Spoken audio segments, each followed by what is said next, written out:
14 तारीख के बाद से आपसे सुना नहीं है, तो 14 तारीख के बाद जब जो चीज़ें हुई कि हैंडशेक नहीं हुआ, उसके बाद इंडियन टीम के ड्रेसिंग रूम्स के डोर्स क्लोज थे, आपकी तरफ से चीज़ें कैसे बदली उस मैच के बाद? 14 वाला मैच फिर जो 21 को लड़कों ने किया, क्या वो आपको पता था कि इस तरह के जेस्चर्स जाएंगे?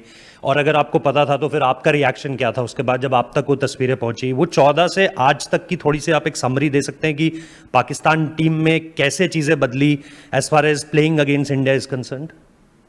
सर बात है हैंडशेक की, मैंने तो मतलब मुझे अभी क्रिकेट खेलते हुए ऑलमोस्ट मैं 2007 से क्रिकेट स्टार्ट की थी प्रोफेशनल अंडर 16 वगैरह। मैंने आज तक ऐसा नहीं देखा कि हैंडशेक ना हुआ हो किसी दो टीम्स में। और मेरे अब्बू क्रिकेट के बहुत बड़े फ़ैन हैं और मैं उनसे क्रिकेट में सुनता रहता था, तो वो उससे भी 20 साल पीछे चले जाएँ, उन्होंने भी मुझे कभी ऐसी चीज़ नहीं बताई कि भी दो टीमों का मैच हुआ और हैंडशेक नहीं हुआ। और मैंने यही सुना है कि आज तक ऐसा हुआ ही नहीं है। जब भी मैचेस हुए हैं हैंडशेक ज़रूर हुए हैं, और पहले भी इंडिया पाकिस्तान के मैचेस हुए हैं उसमें मेरे ख्याल से इससे भी ज़्यादा चीज़ें थोड़ी कह लें कि हालात ख़राब थे, लेकिन तब भी हैंडशेक होते थे। तो हैंडशेक ना होना मेरे ख्याल से वो क्रिकेट के लिए अच्छी चीज़ नहीं है। और उसके बाद सर जस्टिस, मैं आपसे पहले भी कह चुका हूँ, अगर आप फास्ट बॉलर से उसका अग्रेसर छीन लेते हैं तो मेरा नहीं ख्याल कि वो उतना इफेक्टिव रहेगा, इतना होना चाहिए। और अगर किसी इंडिविजुअल को ग्राउंड पे अग्रेसिव होना है तो सर मैं तो पहले ही बोल चुका हूँ, मोस्ट वेलकम, चाहे वो हमारी टीम से चाहे उनकी टीम से, तो मुझे उससे कोई मसला नहीं। मान 14 तारीख से आज 27 तारीख पे हम पहुंच गए हैं, तो ग्राउंड में जो क्रिकेट हो रही है वो तो अलग, लेकिन ग्राउंड से बाहर जो हमारे दोस्त कुछ एक्टिविटीज़ कर रहे हैं उसमें मीडिया भी है, उसमें आम लोग भी हैं।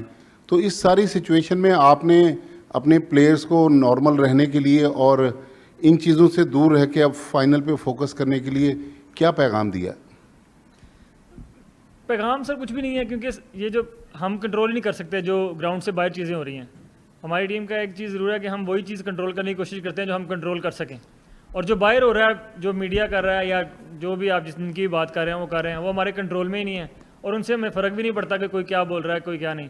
हम लोग यहाँ पे आए हैं अच्छी क्रिकेट खेलने और हम अच्छी क्रिकेट खेल कर यहाँ से जाएंगे। हमारा जो गोल है वो एशिया कप जीतना है और हम कल उसके लिए ही ग्राउंड आएंगे। अच्छा सलमान भाई, जो इंडियन कैप्टन है वो कह चुके हैं कि वो अब पाकिस्तान टीम को हरीफ नहीं समझते हैं, तो किस हद तक तैयारी है और कल मैदान के अंदर मुकाबला होगा, बैटिंग किस रफ्तार से की जाएगी और आपके ऊपर कितनी ज़िम्मेदारी है कि आप भी अच्छा परफॉर्म करें? सर एज ए बैट्समैन तो सब पे ही जिम्मेदारी है कि सबको अच्छी परफॉर्मेंस करनी है, और स्ट्रेटजी तो मैंने पहले ही बोला कि वो यहाँ थोड़ी बताऊँगा। और दूसरा, हम सबको आइडिया है कि हम बैटिंग उस तरह की नहीं की इस टूर्नामेंट में,